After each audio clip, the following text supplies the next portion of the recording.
What I want to do is talk a little bit about sort of Twilio's stack, right, and give a little bit of context as to sort of what our platform actually looks like. I think there's some pretty helpful diagrams. There's going to be a lot going on, but it really will give quite a bit of context. So at the foundation of Twilio is our super network. And that is our software network that sits above carriers all around the world. And this is our connectivity into carriers. It's the biz-dev relationships. It is the technical connectivity. It is the ongoing operations to make sure that there's always failover and redundancy and everything is operating as optimally. Phone numbers, short codes, right? These different telco products exist inside our super network. And we call it super not because it's great, but because it's super. It literally sits above all of the networks of the world, above the global telecom. And built on top of this foundation is our programmable communications cloud. And this is probably what you think of as Twilio. Right? If you use our SMS API and you think that's Twilio, right? That's sort of sits there, programmable SMS. We have a number of programmable products, right, as we sort of mentioned already. Voice, video, chat, wireless. You can get a SIM card from Twilio. You get a fleet of SIM cards and actually program IoT cloud communications. You can build fax applications. We have an API for controlling fax machines, right? And on top of this connectivity layer is our engagement cloud. And this is the set of products and APIs that let you build sort of higher order applications, right? And these are more opinionated. They're declarative APIs. You tell Twilio what you're trying to do, and Twilio suddenly has a lot more freedom to optimize that experience. So account security is a great example, right? We have a product called Authy, right? And what we observed was countless developers coming to Twilio to build two-factor authentication. Right? And they rebuilt the same thing, the same PIN code, the same failover to voice. When they kept rebuilding it, right? And when you're doing security, you don't want to be rebuilding it, right? And so we have a new API, right, that helps abstract away those design patterns and enables our customers, the developers, to not have to reinvent the wheel over and over and over again. Right? And Authy works with two-factor authentication and phone number verification. So a simple API to just accomplish that common task. Notifications is another extremely common use case, right? Your appointment reminder, your credit card is due, your bill is late, right? These notifications that go out used to be pretty easy, right, when you were using one channel. But as you start sending notifications over push, iOS, and Android, and SMS, and outbound call someone when they need to go to, for their appointment reminder. Right? Orchestrating these types of communications becomes complicated, and we just watched customers do it over and over and over again.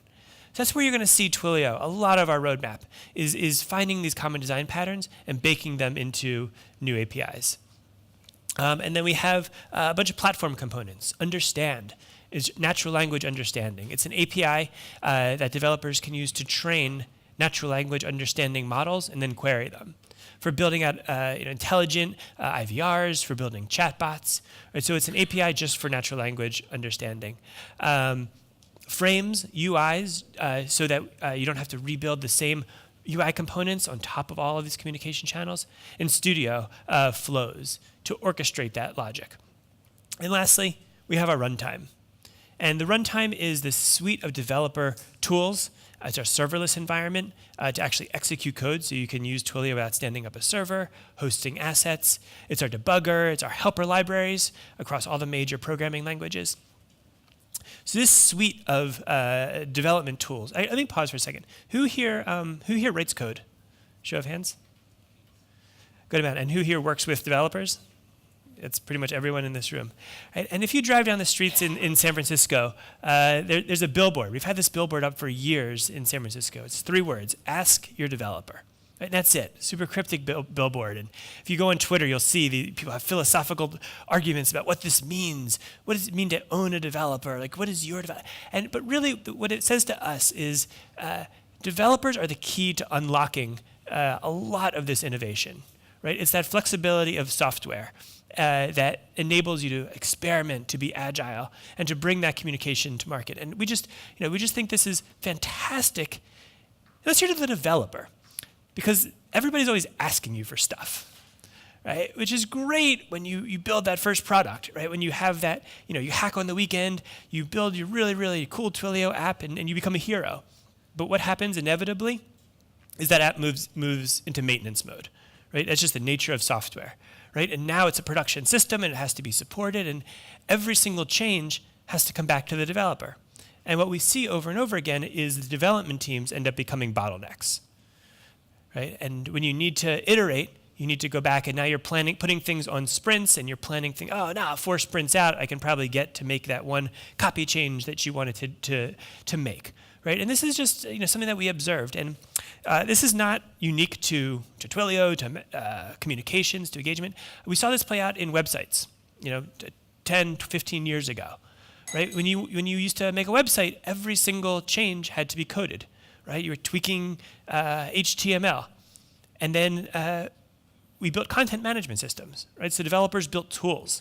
They built tools to enable other people to actually write content, right? And that's when you saw the explosion of content online, was content management systems, right? So suddenly developers could do what was interesting, right? They could make themes, they could make things fast, they could integrate databases, they could do things that drove technical business value, and journalists and bloggers and marketers could concentrate on writing copy and optimizing and SEO and doing what they do very, very well.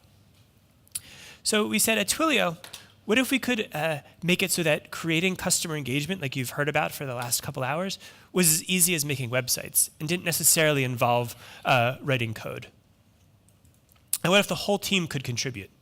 So developers could work on the interesting, hard, technical problems where their skill sets are best used, and the rest of the team could contribute to making that engagement as optimized as possible. And for developers, there's a lot of boilerplate, right? We watched Chris live code, and the number of times he said, "Oh, let me just put in a little bit of boilerplate here, a little bit of this to make Flask work," right? That stuff you don't need to do all of the time, and that's why we released a product called Twilio Studio. The Studio is a visual builder that sits on top of the entire Twilio platform. Show you what it looks like. It is a drag and drop user interface. On the right-hand side, you'll see a bunch of widgets that represent the different Twilio products and primitives. You'll see voice and messaging. And you can drag those widgets right into a canvas and orchestrate that whole experience. Right? So it takes the power of Twilio and it puts it into the hands of everybody. It's super easy, right? Going from drawing on a whiteboard to drawing in Studio to having something be live is incredibly fast. And Twilio's, as I've sort of mentioned this a couple times, the best practices are baked right in. Right? So you don't have to understand every Twilio error code, every Twilio, every scenario. Well, what if the user doesn't respond? What if? All of that's baked right into those little widgets, and I'll show you in a moment. And it's fast. You can iterate these things very, very, very quickly. So whether you're writing new copy or A/B testing, testing changes on the fly, it doesn't distract you from the things that matter to your business. And lastly, it's very easy to mix products together, right? I guess when Angie was talking, oh, you started with voice. Oh, now in the future we're looking at doing, Barry mentioned messaging and omni-channel communications and adding in Facebook, and adopting new channels and new protocols it's a whole new mental model, right? So what we wanted to do is make it as easy as possible to add new communications channels incredibly easily without having to think about it very much. That was a lot of talking, so let me just show you what it looks like. There's probably a much better way to do this. So can we switch over to the laptop? It's up. All right. Perfect. Very good. So this is the the Twilio console where Chris was in, and this is Studio, which lives right inside the Twilio console. And I just set up a brand new workflow. Doesn't have anything in it yet. Make this a little bit bigger. Go full screen. All right. I'll zoom in uncomfortably to make it easy to read. So every Studio flow begins with an incoming message. It could be SMS, but it could actually be any messaging channel that Twilio supports. It could begin with an incoming call, or it could be triggered outbound using our REST API. So there's an API to trigger an outbound workflow. And what I'm going to do is quickly I'm going to build an IVR, right? So a phone menu. And the first thing that happens when you call a phone number is we're going to say a message. So I'm just going to drag in this say widget, and I'm going to wire it up. So when that call comes in, we'll transition right into this say menu, say play widget, and we can either play an MP3 file, or we can just type in some text and it will be read, just like Chris was doing in his demo. Welcome to Engage Melbourne. Great. So that's done. I mean, this is wired up and it's ready to go, and that's what it takes. And I'll go slow and I'll test it each step of the way. In the background, I connected this to a Twilio phone number, so this is already wired up. But in the same way that you connected that flow to Chris's server, this flow is just connected to this studio flow. Let's give it a shot. I'll call it, and then everyone can participate later. Hello to Engage Melbourne. Did you guys hear that? I don't know if it got through the mic. Yeah, perfect. All right. So when that audio finishes playing, let's do something interesting. I actually had a cool idea planned out, but then Chris gave you all $30 of Twilio credit, so I had to do something like equally as good. So Studio's in private preview right now, right? If you go to Twilio to sign up for it, you don't have access, but I'm going to give everyone here a priority access code. So everyone who attended today can just get access immediately to Studio. So what we'll do is we'll build an app to get you all of that code, the priority code. So when the audio is complete, we'll say what the code is, but I'm going to put it behind a password, right? So that if anyone called that number, they wouldn't hear the code. So I'm going to gather some input. I'm going to make each of you put in a passcode when you get to this point in the flow. So we will gather some input. Let's name this. We'll gather this. We'll call this passcode, and we'll say, please enter your passcode. Okay. And we're going to gather some input. This is a gather widget, and we'll transition when a user presses a key. So when you press keys, we are going to split the flow. So we'll have one split for correct password, and we'll have one split for incorrect. So let me just drag in this split. And when the caller presses some keys, we will split, and we will split this flow based on whatever was just keyed in. So you have the passcode digits that were keyed in. So we'll test those digits to see what was keyed in. And we'll make a new transition if the digits is equal to, now we need a good passcode. Someone give me a passcode. What's a good number or numbers? 1, 2, 3, 4. I like 1, 2, 3, 4. It is a secure PIN code right there. Did you learn nothing from today?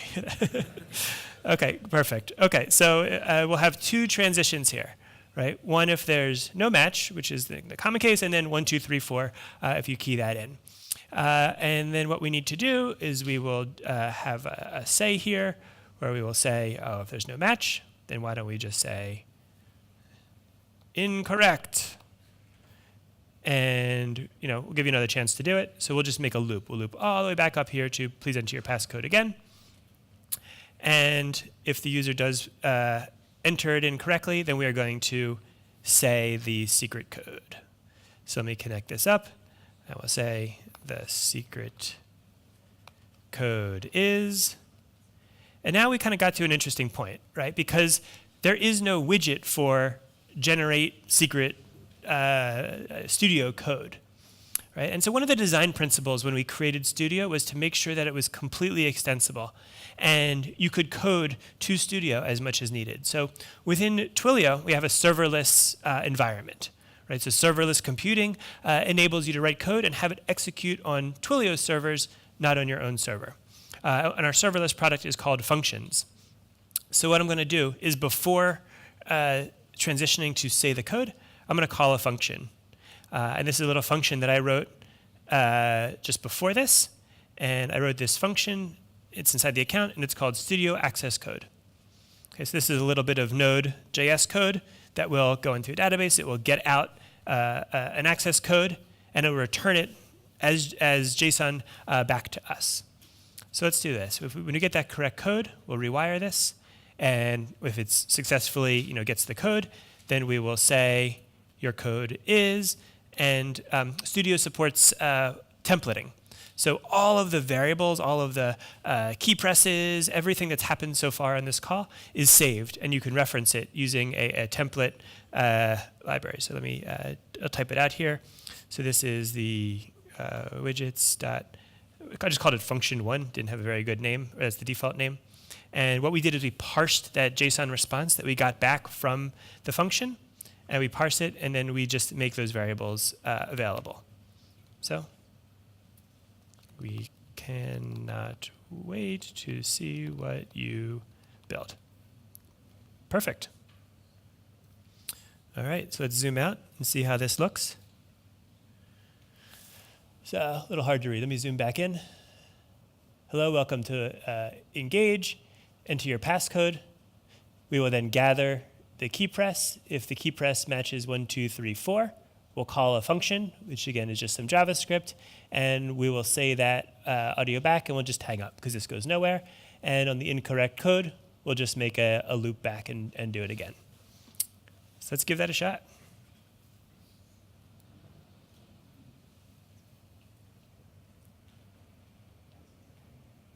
Hello to Engage Melbourne. Please enter your passcode. And I will put in the wrong code.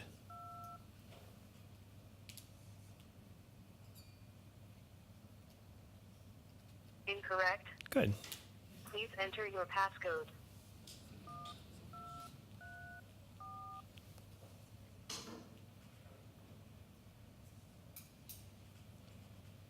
The secret code is Engage.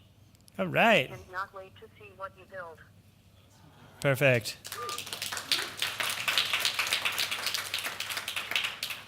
All right, so pretty neat. So I kind of gave away what the code is. If you just put the code Engage into the access form, if you go to twilio.com/studio, put in Engage, then that will put you right at the front of the queue. But let's keep going. We have a couple more minutes until we drink, unfortunately. But so let's actually make this a little bit cooler. We can do something like this. If you notice this, these gray boxes, these unconnected transitions, next to user pressed keys is one that says user said something. And Twilio has built-in speech recognition. So what we can do is we can, if the user says something like, give me a good password. But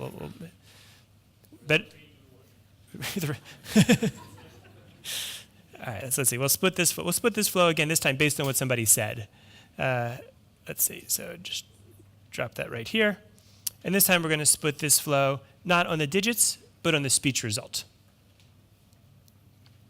And we'll set up another transition that says, if it equals, here, give me another password.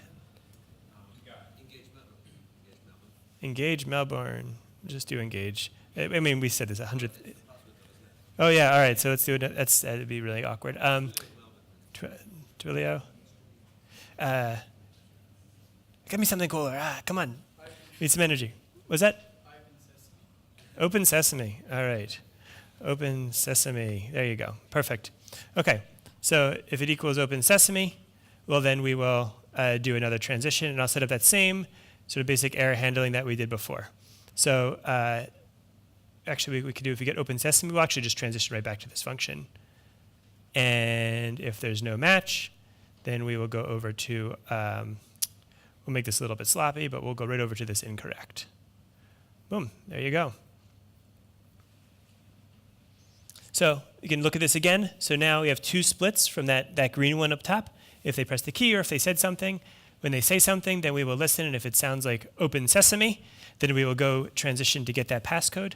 And if it doesn't, then we will send the incorrect one. So let's see how this goes. Hello to Engage Melbourne. Please enter your passcode. Open Sesame. The secret code is Engage. We cannot wait.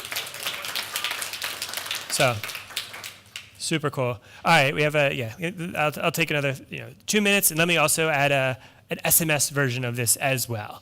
As I said, this is omni-channel. So we can actually deliver the same secret code over SMS.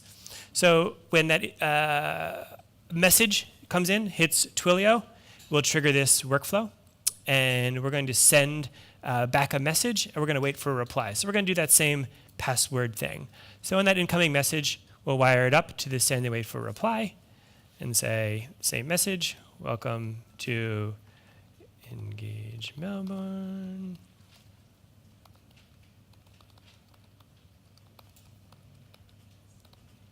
Yeah, with your password. Great. And you can sort of see where this is going to go, right? We look at the different possible state transitions. And this is actually interesting to see. This reply, no reply, or failed delivery. There's a lot baked into that, those transitions right there, right? So if you were to build this on your own, you would need to stand up a server, right? And sending back that auto reply is actually pretty straightforward. But now you need to set up sessions and session handling and wait. And how long do you wait for someone to reply? And then you need to build a whole state machine. So there's a lot of power that's baked right into Studio. So in this case, we're going to wait for the customer, or the user, or you, as it were, to reply. And we'll wait. Here you can see 3,600 seconds as we can set how long that session's going to last. And when we get that reply, we'll do that same thing that we just did. I'll do this quickly. We'll split based on, in this case, the message body. So it's going to be the inbound body, the body that was received. We will split based on that. And if it matches, all right, one last password. Transformers. Then we will transition to, and actually you can do things pretty quickly here. We will send a message. That would say, your passcode is, and I'll skip calling the function, is engage. Great. Perfect. So let's zoom out. So ignoring all the extra handling, what you can sort of see is in the last, whatever this was, 5 minutes, we built an IVR where we're gathering key presses and use speech recognition. We're calling out to a function which calls custom code. So there's actually node code happening in the background. We then made this work over SMS, but again, this is omnichannel. This whole thing would work over Facebook Messenger. Just out of the box, you would just point your Messenger wall, your application wall, to this flow, and it just works over Messenger as well. So pretty neat. Let me switch back to the slides for a second. Okay, so if any of you actually want to participate in this experience, the whole thing is up and live. This is hosted by Twilio, right? So this is just live indefinitely. And you can text engage to start that one flow, or you can call that number and go through the other one. But again, very happy to give everyone here early access. It will cost you though. I'm going to want some feedback.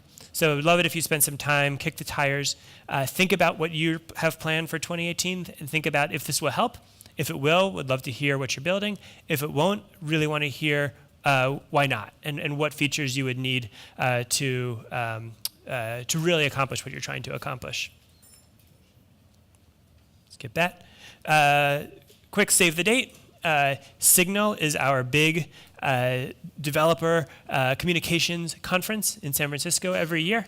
It's coming up at the end of October. So if you liked what you saw today and you want to see it about 100 times bigger, we bring in a couple thousand folks from the community. So great panel of a great collection of speakers and developers coming to share their experiences.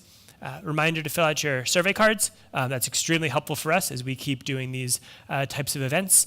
And we cannot wait to see what you build. And with that, there's happy hour for the next hour or so. Thanks.